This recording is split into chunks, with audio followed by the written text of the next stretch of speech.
one of the cardinal elements of a sovereign mindset is exercising your power of choice without needing someone to be bad or wrong in order to lay claim to that, right? So in the past 72 hours, I've had like a number of, I don't know what's up in your life, but something's up in mine. I've had a number of shifts and like ruptures. I'm a new parent, so there's always something up in my life.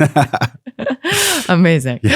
Yeah, it's just been a funny couple of days because I've had like in the real estate world, in a very dear friendship in my life, and then in my business, I have had, an opportunity to recognize where I am, as I call it, trying to buy eggs from the hardware store, where I am sourcing something that's really not available and kind of like semi-insisting that it should be, and that can lead to ruptures, right? Where you sort of, both parties are seeing like something is not working here. Yes. And that is in my spiritual worldview, that is the opportunity for me to get real with myself and to say with sober mind, sober heart, sober eyes, what are my choices here? And can I interact with this painful process without needing the individuals that I am in dynamic with to be bad and wrong? What if they're not bad and wrong, and yet I still get to choose? I get to choose to exit. I get to choose to express my needs. I get to choose to make requests. I have all sorts of choices.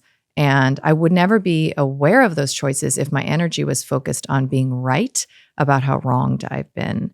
And that's the bait that we can take. So when you said, what did I mean by taking the bait? Yeah. I did take the bait in the early part of the pandemic and that's how I probably made it on that illustrious list, because I needed everyone to know how right I was about how wronged we all were. That's so honest. That's so honest, because people probably felt it differently than your awareness now. They were probably thinking and feeling from you, oh, she's taking care of us, not, oh, she's in her righteousness. Because they're also in their victim consciousness. And that's fine. Yeah. It's a match. It's just that I left the allopathic system. I was a match for that in my consciousness and my belief system as a victim.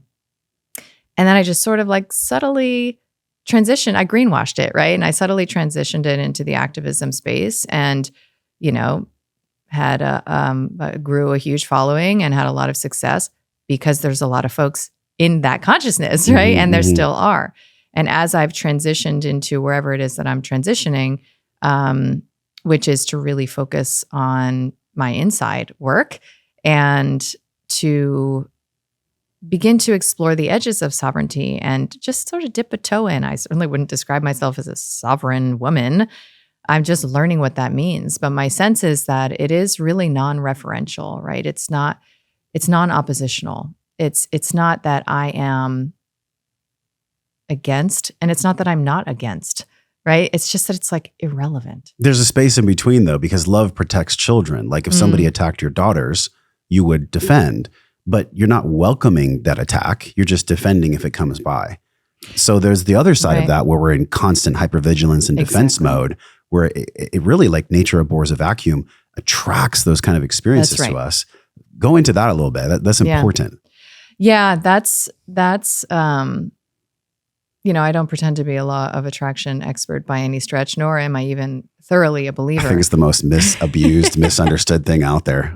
LOA. I mean, people make lots of money on YouTube with it, but I don't know if people really get the essence of what it is, like how to embody that. Yeah. I mean, my sense is that it can also be a distraction to imagine that there's like some kind of special ritualized way to get what you want, instead of recognizing that every single thing that is happening that you don't like or you don't want, and maybe this is at the heart of it, I don't know, but is an opportunity. I just call it enter through the upset. Like any single thing I don't like about my day or about an interaction or about a direction that my life is going in, for me is an opportunity to meet a part of myself. And I'm very, very passionate about internal family systems, parts work, family constellation work, because I have met dimensions of myself that would otherwise have remained arrested behind a shame wall, probably for the rest of my life. And the truth is that everyone can feel your shame, right? Like you're only as empowered as your darkest secret. And